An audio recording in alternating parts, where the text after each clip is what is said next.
금년에도 어떻게 보면 어려운 환경 속에서 감사의 달 11월을 맞이하고 있습니다. 육체적인 지고 때문에 또는 자신이 지금 처해 있는 현재의 상황, 그리고 자녀와 가정의 문제, 또 일자리 문제, 사업이나 직장이나 그리고 나라의 혼란한 정치적 상황과 북한 핵 문제로 인해 계속되는 긴장 등등 여러 가지로 볼 때 불만족스러운 상황 속에서 우리가 다시금 11월을 맞이하고 있습니다. 어떻게 보면은 돌아가는 형편과 처지와 조건을 놓고 보면은 국가적으로나 개인적으로 볼 때 기뻐하고 감사하기에는 좀 불편한 현실 속에서 살아가고 있는 것이 사실입니다. 하지만 주님은 우리에게 항상 기뻐하라, 쉬지 말고 기도하라, 범사에 감사하라, 이것이 우리를 향한 하나님의 뜻이다 라고 이렇게 말씀합니다. 이 말씀은 우리들의 삶에 꼭 있어야만 되는 세 가지를 언급하고 있습니다. 그 세 가지는 무엇이겠습니까? 그 세 가지를 항상 기뻐하라, 쉬지 말고 기도하라, 범사에 감사하라. 그리고 이 세 가지를 수식하고 있는 수식어들은 각각 어떤 것들입니까? 항상입니다. 기분 좋을 때 기뻐하라는 건 그건 참 불편하지 않아요. 근데 항상이라는 부사가 붙어 있어요. 항상 기뻐하라는 거예요. 어떻게 항상 기뻐할 수가 있겠습니까?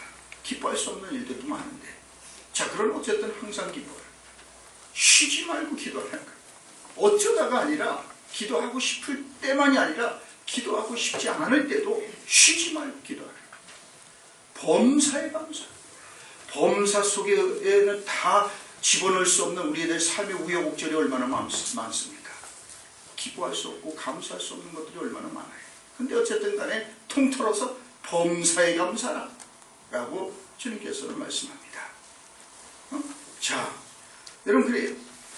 기뻐하며 사는 삶도, 기도하는 삶도, 그리고 감사하며 사는 삶은 그것은 우리가 학습해야 된다 이래요.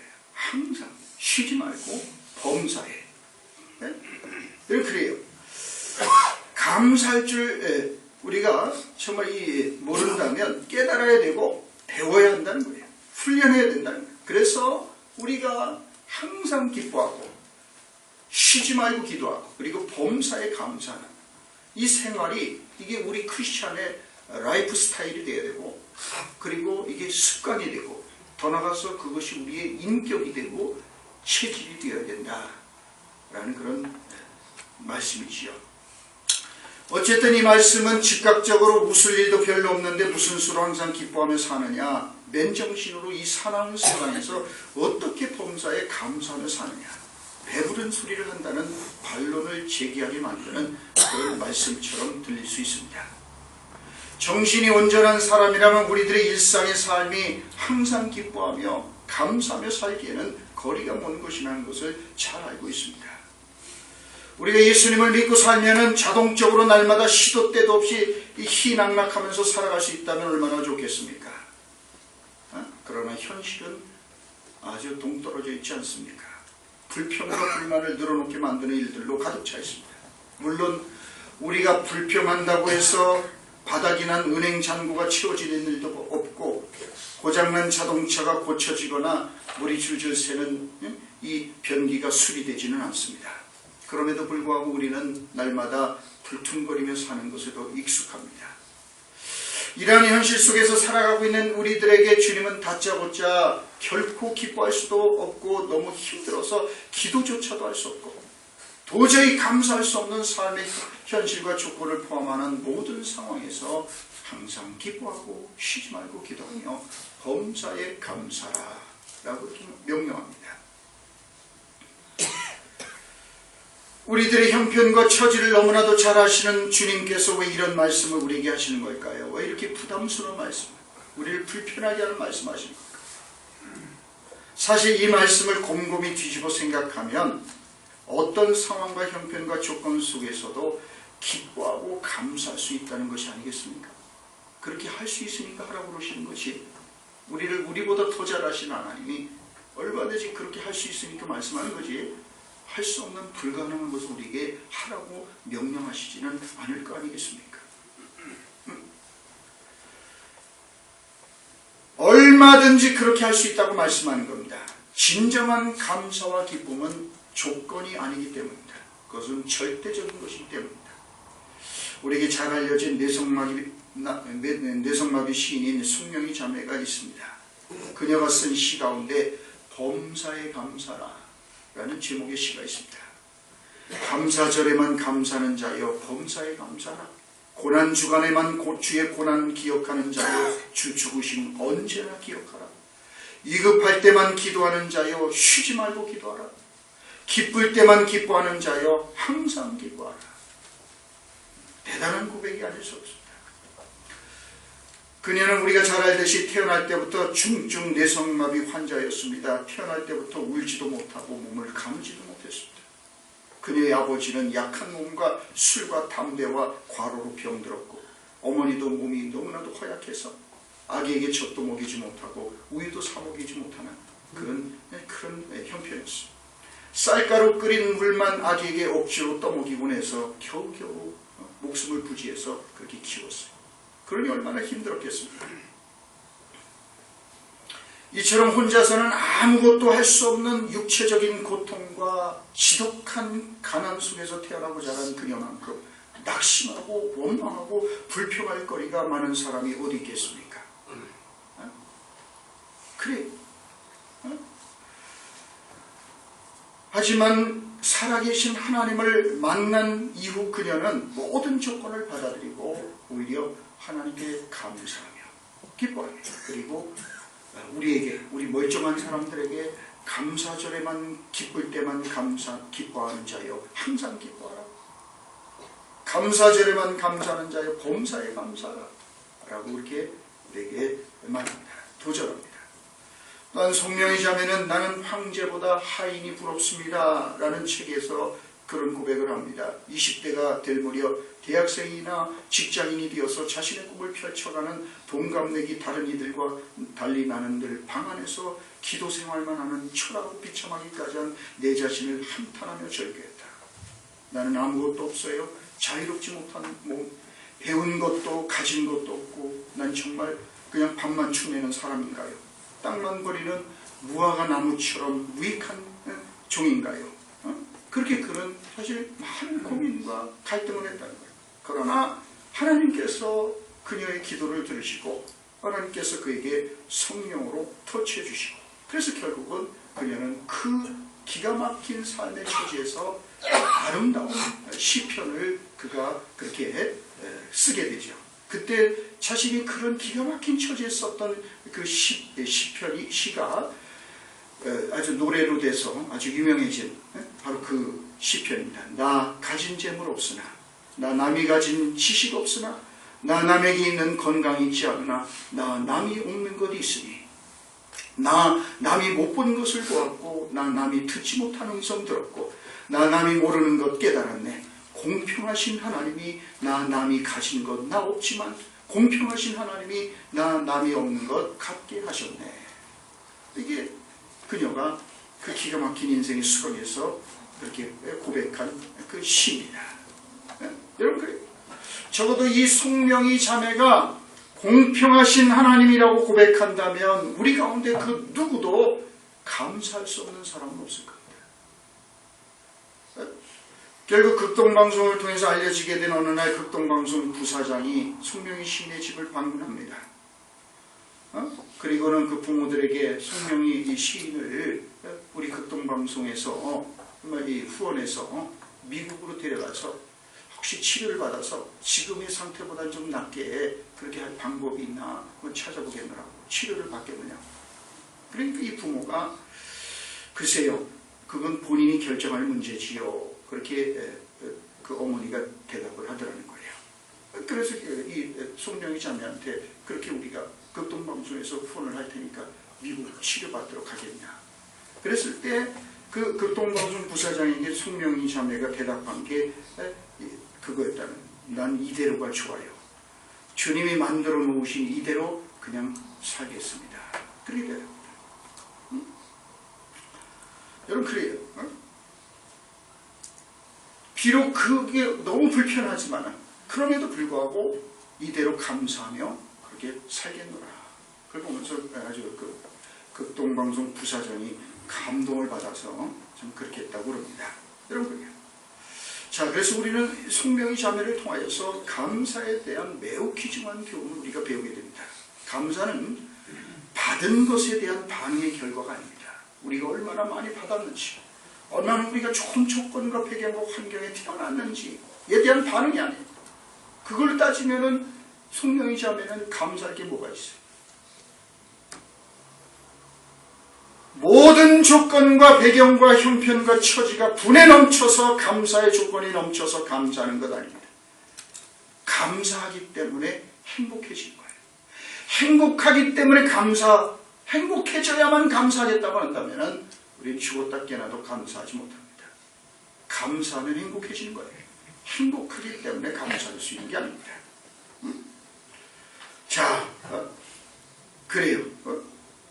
그래서 비록 열악한 조건 속에서도 누구보다도 열악한 조건 속에서 살아가고 있었던 이 송명의 자매였지만 그녀의 삶에는 기쁨과 그리고 감사와 기도가 있었습니다.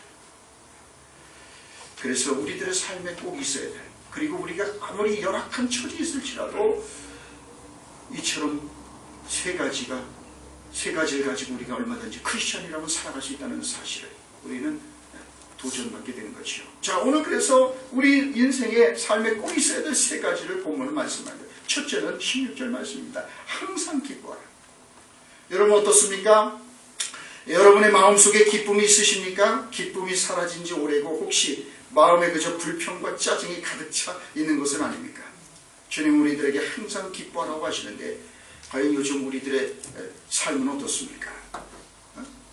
만일 기뻐하는 마음이 우리에게 조금도 없다면 그 이유는 무엇 때문일까요? 세상이 점점 살기가 힘들어지고 어려워지기 때문에 기쁨도 웃음도 다 잃어버리고 사는 걸까요? 많은 사람들이 그렇게 생각하지만 정말 세상이 점점 살기 힘들고 어려워져서 우리가 기쁨과 감사를 잃어버리고 살아가는 걸까요? 그렇다면 우리들의 형편과 조건이 나아지면 기뻐하고 감사하며 살 수 있게 되는 걸까요? 우리가 먹고 살기가 너무 힘들어서 삶이 힘들기 때문에 우리는 기뻐할 수도 없고 감사할 수 없다라고 그렇게 한다면 우리 형편이 좋아지고 또 환경과 배경이 좋아지면 그러면 자동적으로 우리가 행복해지고 기쁨이 넘치게 되는 걸까요? 그렇지 않습니다. 여러분 과거에 비해 요즘 우리들의 환경과 형편과 조건은 비교할 수 없을 만큼 좋아졌습니다. 요즘 경제적으로 힘들고 어렵다고 해도 과거 어려웠던 시절에 비교해보면 비교도 되지 않을 만큼 좋아지지 않았습니까? 우리 어르신들 계시지만 일제시대에 6.25 때라든지 말이죠. 정말 그 험한 시절, 그런 시절에 비하면 지금이야말로 얼마나 좋은 때입니까? 그래요. 가끔 보면 자신의 자녀가 공부를 못한다고 불평하고 낙심하는 부모들이 있습니다. 하지만 따져보면 배부른 고민이 아닐 수 없습니다. 정신지체 아이들이 수용되어 있는 복지시설에 가서 한 며칠이라도 공사하고 돌아오면 다시는 그런 불평을 입 밖에 낼 수 없을 겁니다. 서울대 이 소암병동에 갔다 오면은 불평할 것이 없다는 사실을 깨닫고 감사하는 마음을 갖게 될 겁니다. 사실 우리가 이게 감사하는 것을 깨닫지 못해서 그렇지 우리는 불평하거나 원망할 자격이 없는 사람들입니다. 그렇지 않겠어요? 가만히 우리 지금의 형편과 처지를 생각해 보면은 세상에 우리가 단군 이래 가장 대한민국이 정말 좋은 시절을 만나서 살고 있는 그때에 우리가 지금 살고 있지 않습니까? 보릿고개에 있던 시절을 생각해 보십시오. 지금 힘들다고 하지만은 턱도 없는 이야기 아니겠습니까?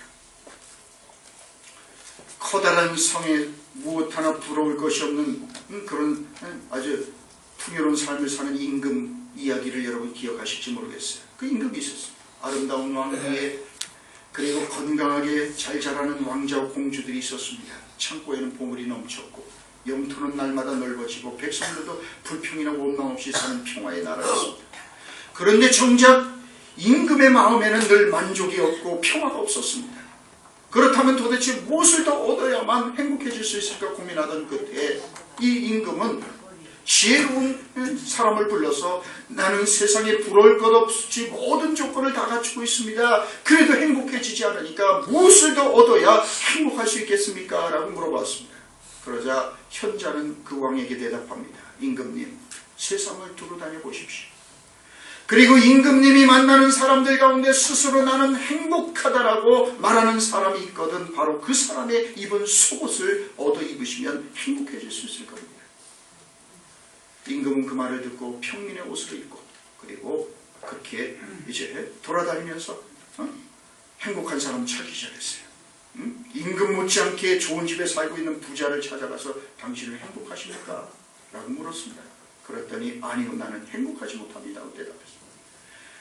지역에서 존경받는 유명인사를 찾아가서 사람들이 당신을 존경하고 부러워하니 당신 행복합니까? 물으니까 아니요, 나는 행복하지 않다. 지식 있는 사람, 명예를 얻은 사람 등등 모든 세상이 부러워할 만한 조건을 가진 사람들을 다 찾아가면서 당신이 행복하냐고 물었더니 아무도 행복하다고 대답하는 사람이 없습니다. 내가 다스리는 이 나라에 정말 행복한 사람이 없단 말인가 하고 탄식하며 그런 헤맸습니다. 어느 날 지친 발걸음으로 산골짜기 외딴 곳을 지나가고 있었는데 산기슭 한편 개울가에 물레방앗간이 있었습니다. 거기에는 물레방아의 곡식을 찢으며 신나게 콧노래를 부르는 노인이 있었습니다. 무엇이 저리도 기쁘고 즐거울까 하고 궁금한 임금은 노인에게 가서 물었습니다.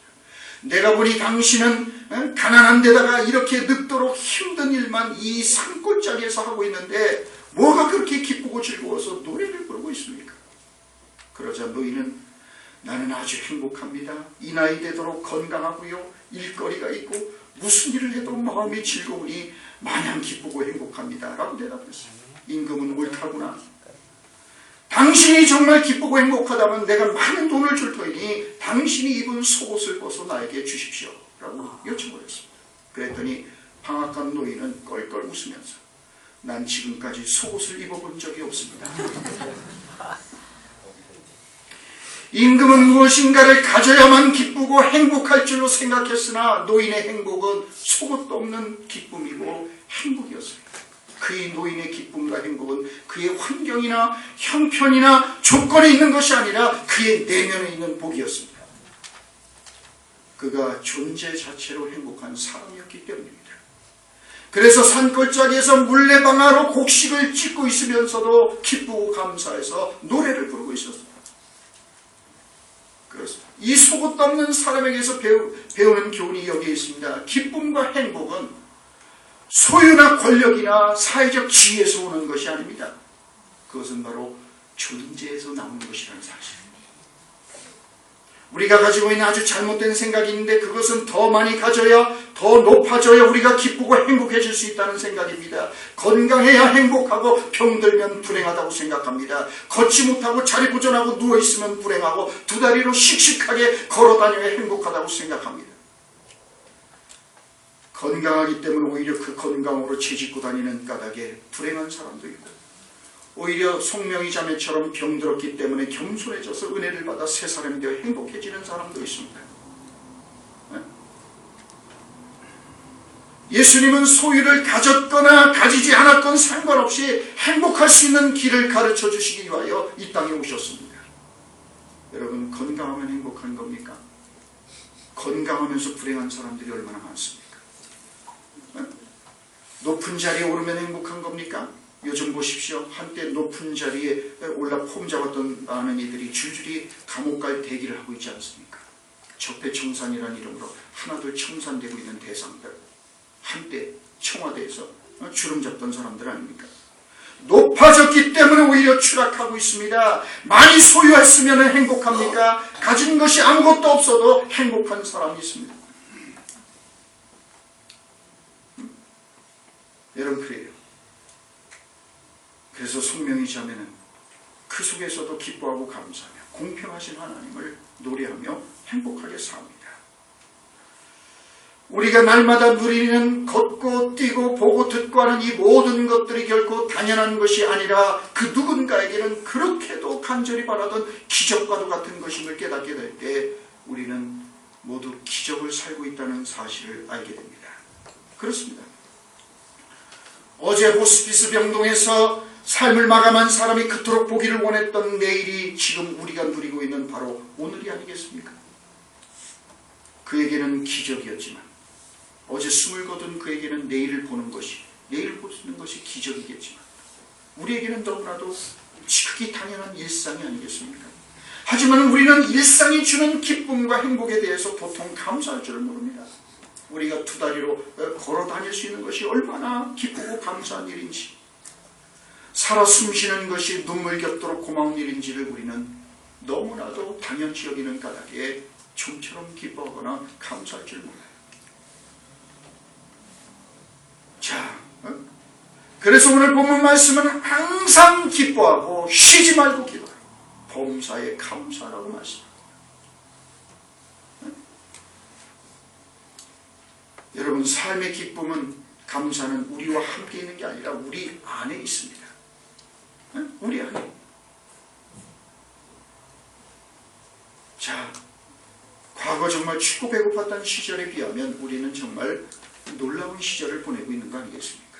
다들 손에 핸드폰 하나씩 하고, 사는 집도, 입고 다니는 옷도, 모든 것도 과거에 몇십 년 전만 해도 비교해도 정말 우리가 너무나도 감사할 수밖에 없고 기뻐할 수 있는 조건 속에 있습니다. 자, 그럼에도 불구하고 우리들은 여전히 기뻐하고 감사하지 않습니다.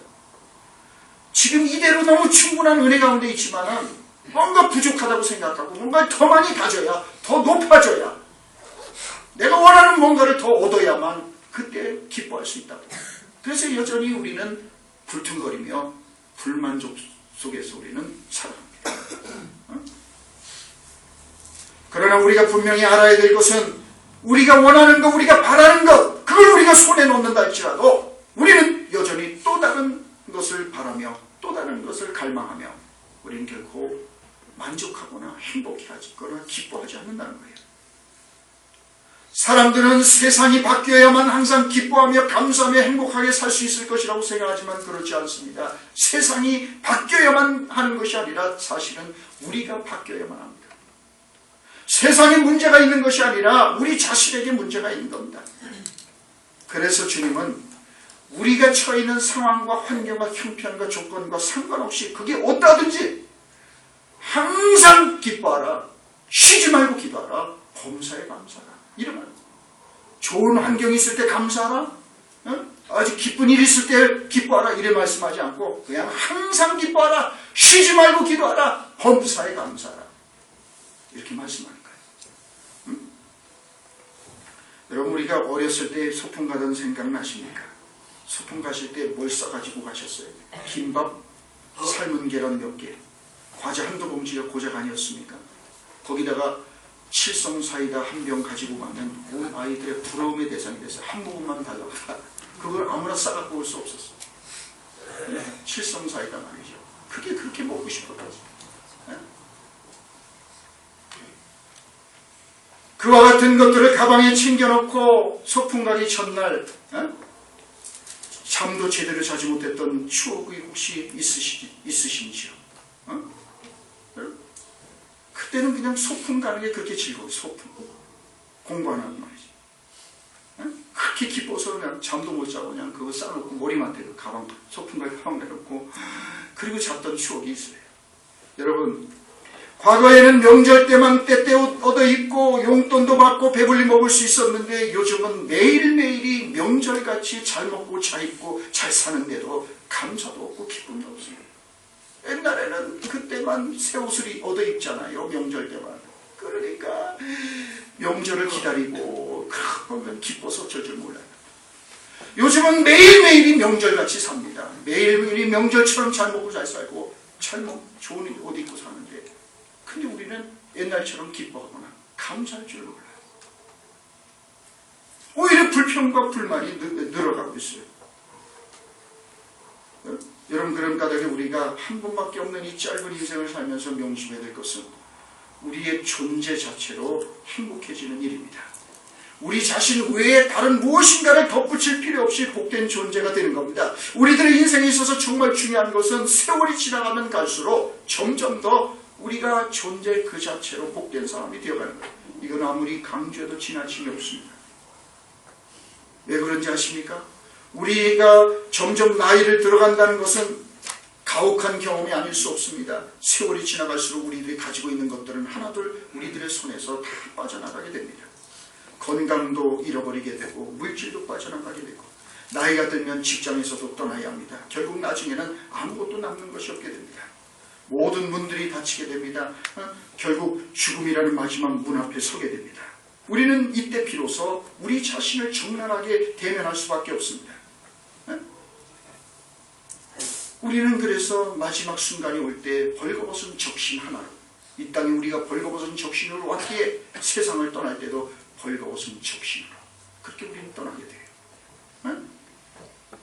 이렇게 우리들의 손에서 모든 것이 다 빠져나갔을 때에도 우리가 존재 그 자체로 기뻐하고 감사할 수 있는 그런 사람이 되어 있어야 하는 것, 이것이 우리들의 인생의 궁극적인 목표, 우리가 신앙생활하는 중요한 이유인 거예요. 존재 그 자체로 우리가 복된 존재가 되는 것, 복 있는 사람이 되는 것.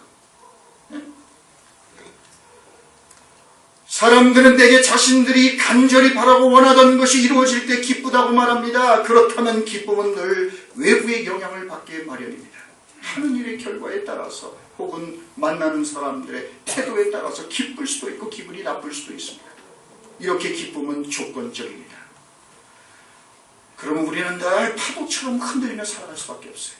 우리의 기쁨의 조건이, 기쁨의 이유가, 우리가 감사의 조건이 늘 바깥에 있는 어떤 상황과 어떤 조건과 어떤 처지에 우리가 휘둘리면 우리는 늘 변덕스럽게 그렇게 우리는 파도처럼 출렁거리며 살아갈 수밖에 없는 것이요. 하지만 오늘 본문 말씀은 우리에게 항상 기뻐하라고 말씀합니다. 기쁨이 마음먹었다고 우는 게 아니라면 이것은 불가능한 요청처럼 보입니다. 하지만 기독교인들에게 있어서 기쁨의 뿌리는 바깥에 있지 않기 때문입니다. 그것은 이 세상의 어떤 것도 삶 가운데 계신 주님의 사랑으로부터 우리를 떼어놓을 수 없다는 자각에서 비롯되는 거예요. 여러분, 우리들이 기쁨을 누릴 때가 많지만 항상 기쁘기가 힘든 이유는 무엇 때문일까요? 우리가 삶의 한순간에서 그렇게 기뻐서 어쩔 줄 몰라 펄쩍펄쩍 뛰었던 눈부신 순간들은 다 어디로 간 걸까요? 이 세상에서 우리가 누리게 되는 기쁨은 언제나 시간에 삼켜지고 그렇게 소멸되게 마련이에요. 시간이 지나면서 한때 반짝하는 순간을 가졌다가 이내 사라져갑니다. 생각해 보십시오. 그렇게 최신 핸드폰을 가지고 싶은 아이가 부모를 졸라서 새 핸드폰을 가졌을 때 기뻐서 어쩔 줄 몰라 할 것입니다. 방에 들어가서 나오지도 않고 그냥 하루 종일 그 핸드폰 만지작거리냐고 정신이 없을 거예요. 그런데 한 몇 달 지나면 어떻습니까? 또 다른 새로운 핸드폰이 나오기 시작하면 아마 이 아이는 새 핸드폰에 대해서 흥미를 잃어버릴 거예요. 그리고 그 핸드폰이 주었던 기쁨마저도 다 잃어버릴 거예요.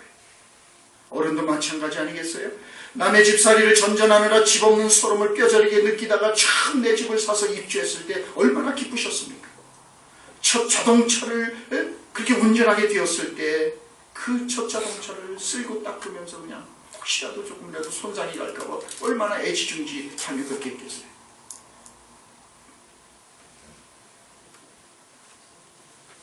그러나 시간이 지나면 그것이 주었던 그 반짝했던 순간을 가지고는 다 사라져버려요.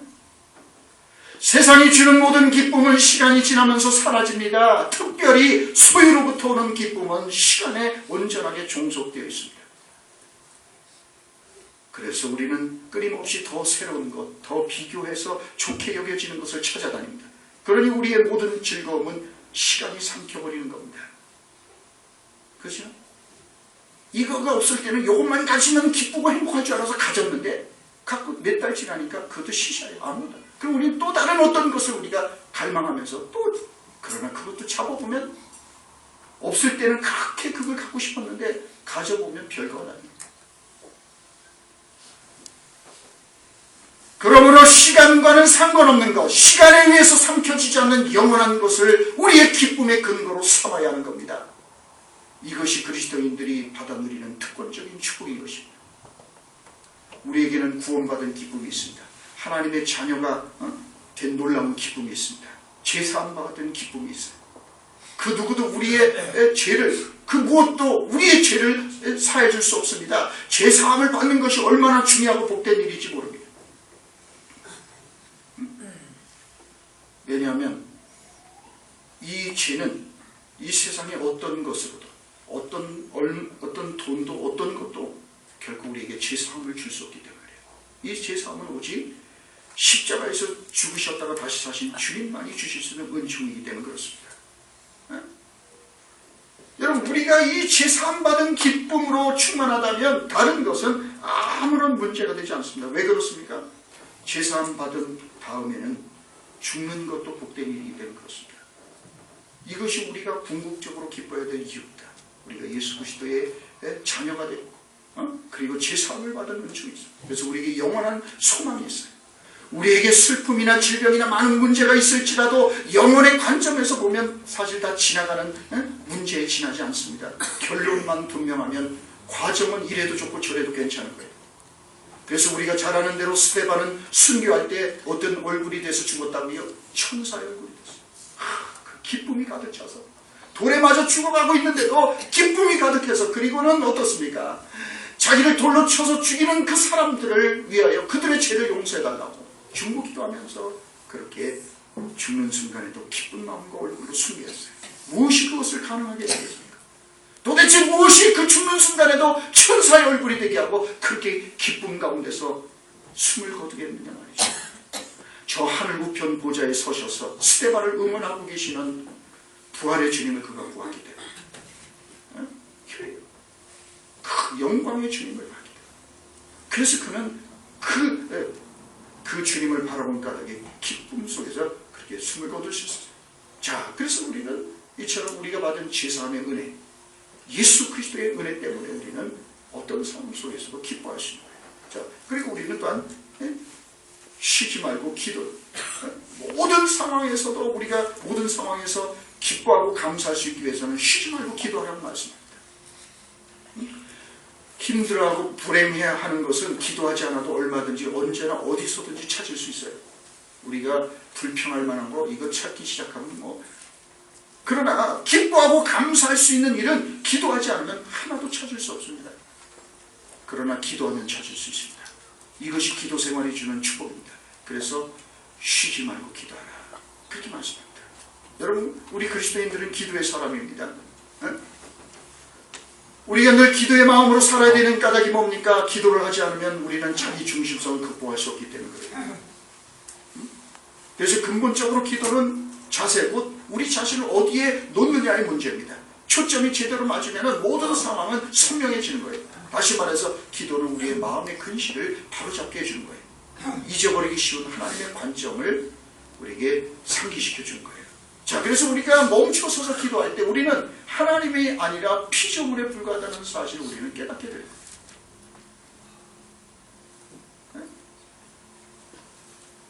그래서 기도만이 하나님과 같은 관점을 갖도록 우리들의 시각을 교정시켜 주는 거예요. 그래서 우리는 정말 쉬지 말고 기도할 때 우리들의 눈을 가렸던 비늘이 떨어지면서 후의 이면에 무서운 위험이 도사리고 있고 그것이 우리들 삶의 궁극적인 목표가 될 수 없다는 사실을 깨닫게 되는 겁니다. 아무리 우리가 육신을 아름답게 꾸며도 영원한 세계와는 아무 상관이 없다는 것을 깨닫게 되는 겁니다. 그래서 우리는 근시안적인 시각에서 벗어나 하나님의 관점, 즉 영혼의 관점을 가지고 인생을 바라보며 살아갈 수 있게 되는 거예요. 그래서 당장 눈앞에 펼쳐진 상황에 휘둘리지 않고 살아갈 수 있는 자유인이 될 수 있는 거죠. 그래서 우리가 범사에 감사한다는 것은 우리가 우리 자신을 창조한 게 아니라 아무것도 우리 것이 아니라 우리는 빈손으로 이 세상에 태어나고 또 빈손으로 이 세상을 떠날 수밖에 없다는 사실을 인정하는 거죠. 그래서 모든 것을 하나님의 손에서 선물로 받아서 우리가 관리하다가 돌아오라 그러면 돌려드리고 그렇게 가야 되는 인생이라는 것을 우리가 그래서 우리는 쉬지 말고 기도할 때 우리 자신의 대면을 우리가 그렇게 할 수 있게 되는 것이요. 그래서 주님께서는 쉬지 말고 기도해요. 자, 그리고 주님께서는 우리 삶에 있어야 할 세 번째, 그건 뭐냐면 감사, 범사의 감사를. 네? 범사의 감사. 그렇게 말씀합니다. 어쩌면 자신의 삶이 꼬여도 너무 꼬였고 기뻐할 것이라고는 눈을 씻고 찾아보려 해도 찾을 수 없다고 생각하는 분이 있을지 모르겠어요. 하지만 가만히 생각해보면 너무나도 받은 은혜가 많습니다. 은혜가 아닌 것이 없습니다. 자, 그래서 정말 왜 우리가 지금 가만히 우리 삶을 생각해보면 이 자리에 앉아있는 우리가 얼마나 고마운 은총 가운데 있는지를 우리가 알게 되지 않습니까? 지금 이 시간에도 중환자실에서 생사의 기로에 있는 이들이 얼마나 많습니까? 이름조차 들어보지 못한 난치병과 불치병과 싸우는 이들은 또 얼마나 많습니까? 태어날 때부터 중증 장애를 가지고 싸우는 이들이 얼마나 많습니까? 우리는 그저 월급 인상이 안 된다고 불평하고 승진이 안 돼서 괴로워하고 있을 때 길거리로 밀려나온 노숙자들은 또 얼마나 많습니까? 지금 내 형편이 몹시 어렵고 고통스럽다 할지라도 내 삶의 주인은 주인이시며 그 임마누엘의 주님께서 언제나 그 어떤 상황에서든지 나와 함께하고 계신다는 사실을 생각해야 합니다. 그때 비로소 우리는 기뻐하고 감사하는 사람으로 살아갈 수가 있는 거죠.